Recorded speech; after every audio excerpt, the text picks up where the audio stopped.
Assalamualaikum warahmatullahi wabarakatuh. Bismillahirrahmanirrahim. Innalhamdalillah, sholatan wassalaman ala rasulillah, amma ba'du. Apa kabar anak-anakku? Semoga kita senantiasa diberi kesehatan oleh Allah dan juga kita tetap semangat dalam belajar. Anak-anakku yang saya cintai, kita akan belajar.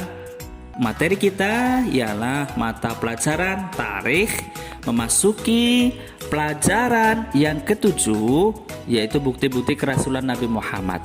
Oke, silahkan anak-anakku membuka buku paketnya di halaman ke-84. Poin yang pertama, bukti-bukti kerasulan Nabi Muhammad. Bahwa Nabi kita Muhammad itu sejak kecil sangat mulia, sangat berbudi akhlaknya. Kenapa? Karena sejak kecil tidak pernah berbuat dosa, kemudian tidak pernah menyembah berhala. Meskipun di lingkungan sekitarnya banyak penyembah berhala, banyak yang minum minuman keras, banyak melakukan kemaksiatan, suka berkelahi, suka perang. Namun Nabi Muhammad sejak kecil itu senantiasa berbuat baik, berakhlakul karimah, akhlak yang mulia. Pada saat itulah ketika Nabi Muhammad itu semakin dewasa, semakin besar, Nabi Muhammad itu sangat cerdas, kemudian sangat berjiwa besar, halus perasaannya, santun, kuat ingatannya.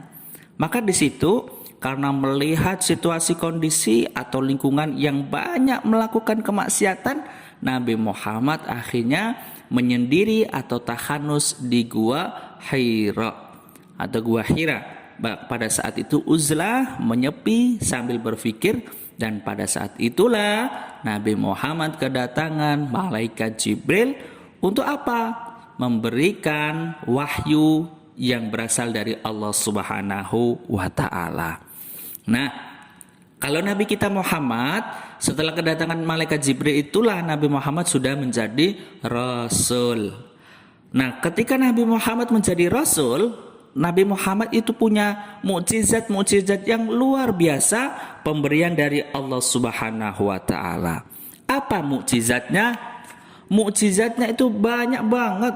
Di antaranya satu, Nabi Muhammad pernah bisa membelah bulan menjadi dua bagian. Bulan yang besar, yang bulat itu pernah dibelah Nabi Muhammad menjadi dua. Kemudian mukjizat yang kedua, menghentikan perjalanan matahari. Kenapa? Bahwa pada saat itu ketika Nabi Muhammad sholat, akhirnya ada orang ketika sholat subuh, ada orang yang ingin berjamaah, tetapi orang berjamaah dari rumah lari-lari ke masjid. Namun karena orang itu berhormat kepada orang tua, pada saat itu di depannya ada orang Yahudi, orang tua Yahudi yang sedang berjalan. Tentu tidak mau menyelip. Akhirnya apa? Nabi Muhammad ketika ruku ditekan oleh malaikat Jibril. Pada saat itu matahari tidak boleh langsung keluar pagi hari. Nah, disitulah Nabi Muhammad bisa menghentikan perjalanan matahari. Kemudian yang ketiga, memunculkan kembali matahari yang sudah terbenam. Yang keempat, memperbanyak makanan yang jumlahnya sedikit hingga dapat dimakan oleh ribuan orang. Disitulah pada saat perang, yaitu orang-orang perang pada kelaparan, akhirnya Nabi Muhammad bisa memberikan makanan yang jumlahnya sedikit namun bisa mencukupi banyak orang, dan orang semuanya kenyang semua.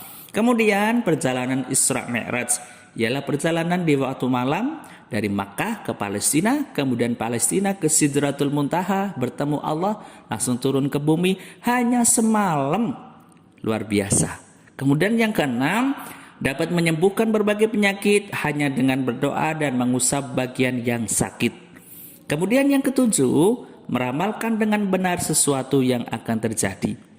Yang kedelapan, diturunkannya kitab suci Al-Quran. Kitab Al-Quran ialah mukjizat yang paling besar.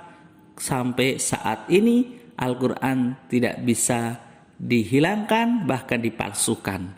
Karena Al-Quran merupakan mukjizat yang luar biasa. Semua mukjizat itu bukan berarti dari diri Muhammad, melainkan atas izin Allah Subhanahu wa Ta'ala, dan tentunya pasti berasal dari Allah. Namun Allah memberikan mukjizat itu kepada Nabi kita Muhammad sallallahu alaihi wasallam karena Nabi kita Muhammad itu sebagai bukti bahwa Nabi Muhammad menjadi Rasul Allah. Agar apa? Musuh-musuh Nabi Muhammad, musuh-musuh Allah, orang-orang yang memusuhi ajaran Islam, kemudian kalah takluk kepada Nabi Muhammad, bahwa yang disampaikan Nabi kita Muhammad itu memang benar-benar betul banget, karena itu mencegah kemungkaran untuk mengajak orang pada jalan yang benar. Sekian pembelajaran tarikh pada perjumpaan ini. Terima kasih dari Pak Lutfi. Wassalamualaikum warahmatullahi wabarakatuh.